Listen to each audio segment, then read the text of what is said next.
I'm Sam. I'm the greenhouse manager here at Farm Tech in Dyersville. We're standing in our aquaponic facility here. This is a 35 by 48 greenhouse, and this is what we call our trial greenhouse. Aquaponics is relatively new to our company, but we want to take a few minutes here today and show you just how easy it is to grow fish and plants in harmony.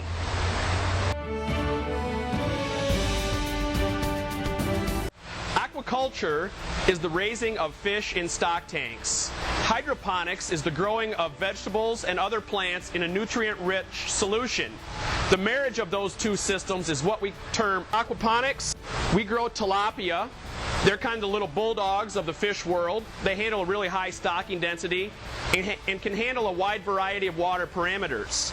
So we have 110 half-pound tilapia growing in this stock tank. And there's about 500 fish total in this system. The system that we're talking about here will produce about 500 pounds of fish a year and 5,000 heads of lettuce. So we feed them about 3 or 4 times a day. And the beauty of it is, with aquaponics, every pound of food that we put in the fish tank actually puts a pound of meat on the animals. With some of the hybrids now, you only have to put 0.8 pounds of food in the tank to get a pound of meat on the fish.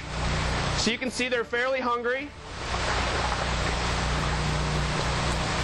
And we feed them about 3 or 4 times a day, like I mentioned. These guys came in at about 1/2 gram in size, and in 9 months' time, they will be 2 pounds. This tank here is about maxed out for its stocking density. We will grow approximately 1/2 pound of fish per gallon of water. So these guys here are ready to get bumped up into the next size tank, or we actually may consider having a company fish fry.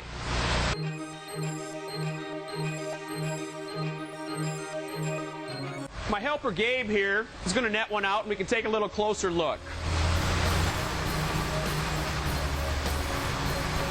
When it does come time to transfer the fish to the other tank, we'll go ahead and drop the water level down to make it a little easier to catch the little buggers.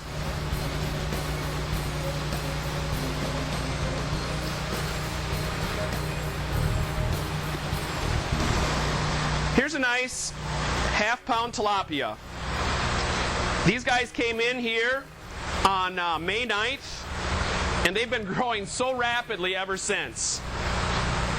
Out of the 500 plus fish here that we've had in the system, we've lost approximately 10. And 7 or 8 of those guys have simply jumped right out of the tank. Again, there's very little mortality, and if you have a good sanitation and your biofiltration is working properly, aquaponics is a natural fit for any grower. There, Gabe, throw that guy back in there.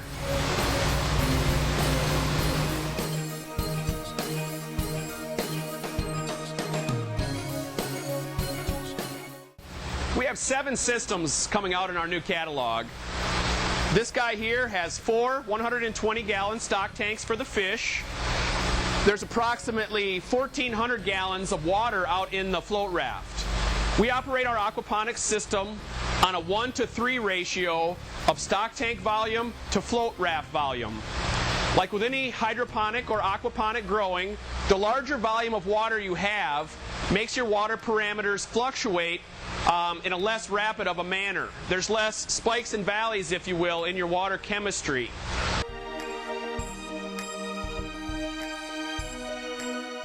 So we have one pump at the south end of our system, and it feeds up to these, where these red valves are here, to our standpipes to refresh the water. You want about the water to exchange about once every hour through the system. A constant water flow through the system is essential for healthy fish and healthy plants. Along with the water flow, we also pump air into our system to keep the dissolved oxygen level up in the water. That's another key parameter that you need to measure when growing aquaponically. From our stock tanks then, it's all gravity fed. The water flows down through the bottom of our stock tanks, and then the next series goes into what we call our biofiltration. Down inside this tank, we basically have, it's crammed full of bird netting. And that bird netting provides a high surface area for our good bacteria to colonize. There's good bacteria at work in this system, and that changes the ammonia that the fish produce into usable form for the plants. This bacteria that's at work in here changes the ammonia first into nitrite, and then in the second stage here, it changes it into nitrate. And then the plants utilize that form of nitrogen. It's a whole symbiotic relationship between the plants and the fish, where the plants also serve as part of the biofiltration process. And there's good bacteria living all throughout the system, under the float raft, and those roots also help filter the water out for you.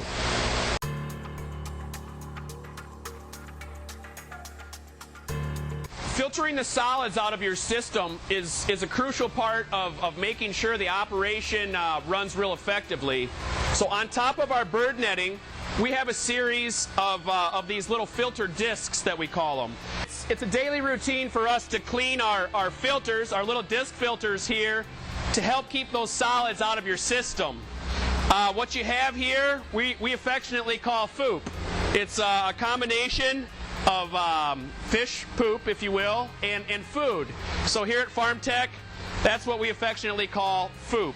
So it's a daily routine just to hose those guys out and then just put it back in your biofiltration there, and you're ready for the next day. There's a series of these discs in there of varying degrees of shade material.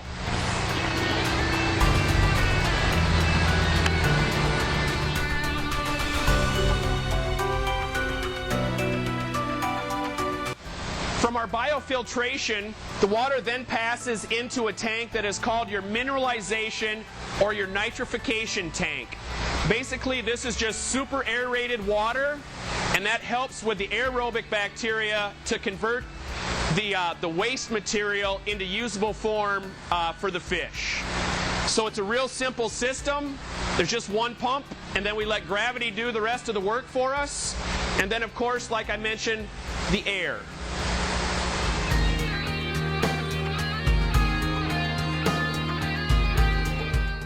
Growing in what is called a float bed or raft system here. Simple insulation here with some holes drilled in it, and those plant roots are just bathed in that nutrient-rich water. And like I mentioned, those roots also are an integral part of the filtration process and overall health of the system. As I mentioned before, we grow on a 1-to-3 ratio. Some people will grow on a 1-to-1 ratio, stock tank volume to float bed volume. But with aquaponic production, the real moneymaker is going to be your plants. You can see we have some basil, some other good money makers for you out here growing in the raft. So 90% approximately of the income will come from the plants. You're on a weekly harvest. And again, this system here should produce about 4,000 or 5,000 heads of lettuce a year. So that's going to be your constant source of income. The fish that we grow in the stock tanks basically just eliminate your need for fertilizer and are kind of the motors that drive the system.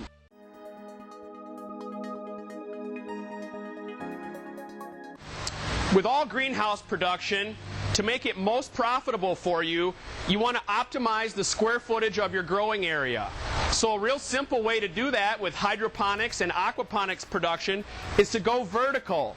Before we had the aquaponic system in this little greenhouse, I actually had a 3-tier lettuce table growing in this NFT technique, what's the nutrient film trays they call them, where these the roots of these plants are just constantly bathed in that nutrient-rich water. Just have this stacked on above our float raft here, and you can really optimize the square footage and then be more profitable in a more timely fashion.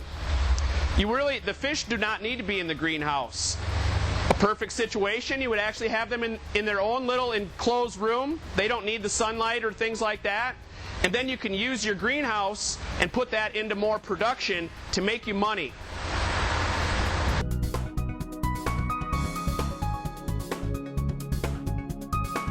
In some of the trendier supermarkets now, you may have noticed what people are calling a living lettuce or living herbs.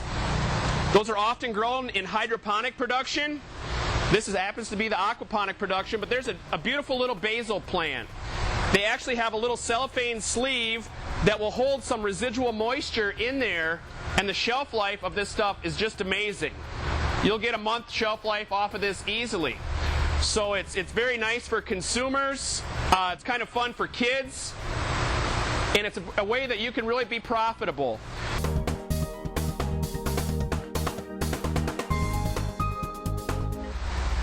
One thing to consider with aquaponic production is that you never want to harvest more than 1/4 of your fish at any one time or 1/4 of your plants at any one time. Like I mentioned earlier, it's a whole symbiotic relationship. So if you were to harvest all of your lettuce, for instance, at one time, or your basil or Swiss chard, you could really mess up the filtration process. Same goes for the fish. That's why you want fish at various sizes, so you're never harvesting a huge amount of fish at one time. If you harvest all your fish at one time, for instance, it would deplete the nutrients that are available for the plants, and again, it could mess up your water chemistry.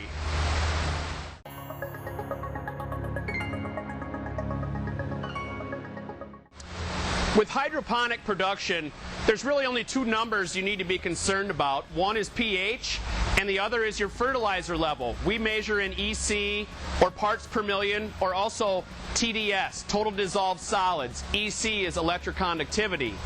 With aquaponics, there's really just a few more parameters that you need to be considerate of. Of course, you're still going to be checking your pH, the plants actually, and the fish. There's a little bit of a compromise in aquaponics. In hydroponic production, you strive for a pH close to 6. In aquaponic production, you're looking for a pH a little closer to 7. Temperature is of consideration also with aquaponic production. The tilapia, they like it at about 80 degrees. So, that's just one thing. Again, it's kind of a compromise between the lettuce and your vegetables. They would actually probably prefer it around 70, 75 degrees. So there's pH, there's temperature, and then we also will test for ammonia. We use these little test kits. If you've ever tested swimming pool water, it's very similar.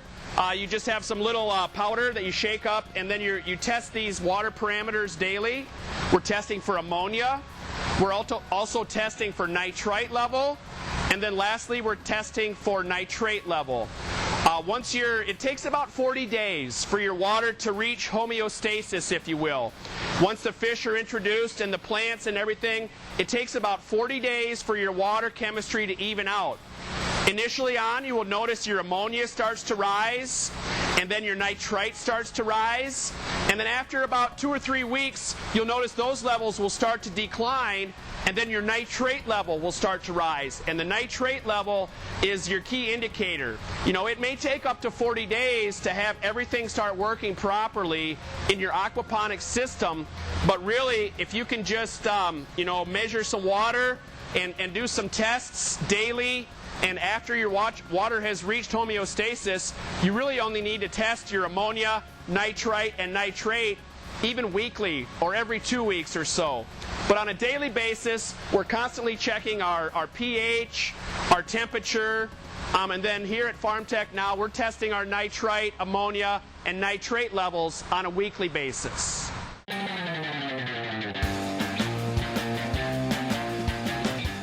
I like to test my water in the mineralization tank. It just kind of gives me an overall consensus of where the whole system is at. If you do start to run into problems, you may need to check each stock tank individually. Say you had a fish die or something like that. You may need to check that tank and make sure there's not something out of the norm in there. But if everything seems to be working properly, I just get an overall consensus of where our water chemistry is at by testing in the mineralization tank. So there's just a few steps. We sell these handy little kits that provide all the parameters that you need to test for. Get some water in there. I dilute it down with a reagent. I'll add my little test powder, and then we'll take a look and see what this water tests out at.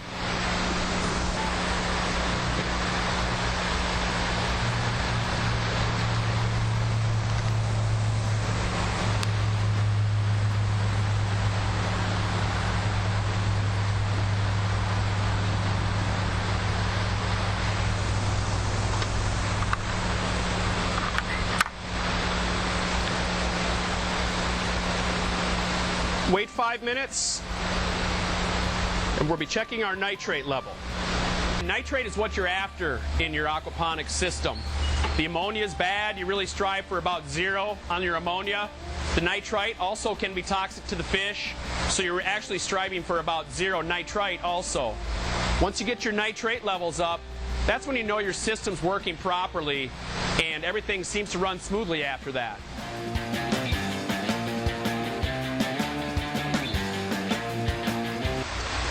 Now I'm standing by our second system that we have in our aquaponics test facility here. This system here is comprised of 4 50-gallon stock tanks, but it has the same biofiltration and mineralization. Those are actually 30-gallon tanks in there. But this guy here will produce about 250 pounds of fish a year and 2,500 heads of lettuce. So it's just a little smaller version of one of our aquaponics offerings. In this system here, we are growing what are called freshwater lobsters, or Australian red claw crawdads. That's what these larger NFT trays are housing here. They're a little add-on. They like about the same water parameters that the tilapia like, and these little delicacies will grow to be, these guys will be 1 pound in 9 months. They're native to Australia, and they're delicious. They're getting $40 a pound for tail meat on the red claw crawdads at this time. Just like crawdads in nature, they have a burrowing tendency, so we just simply provide them with these little condos here, and they hang out in there and they seem quite happy. It's kind of a little novelty, but a way that you can have a little niche market and increase the profitability of your aquaponics system. The crawdads themselves will not produce enough ammonia to fertilize the level or the lettuce to a sufficient level, so it's just kind of a nice little add-on. The tilapia are still the little motors that drive the system, but these crawdads are kind of a fun way to again increase the profitability of your aquaponics system.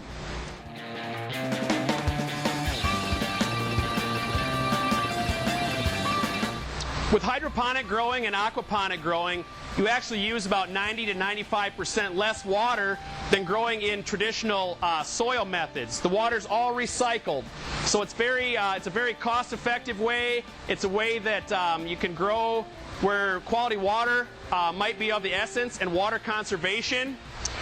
You can grow a lot of food on a small square footprint. This year, 2013, will be the first year in the United States that there's actually more pounds of farm-raised fish harvested than farm-raised beef. Grow aquaponically. It's a really great way to grow. You have a high-protein fish here combined with a very healthy lettuce and other leafy green products. You can grow tomatoes in aquaponics. It's a real neat way to grow. Fish, it's the other white meat.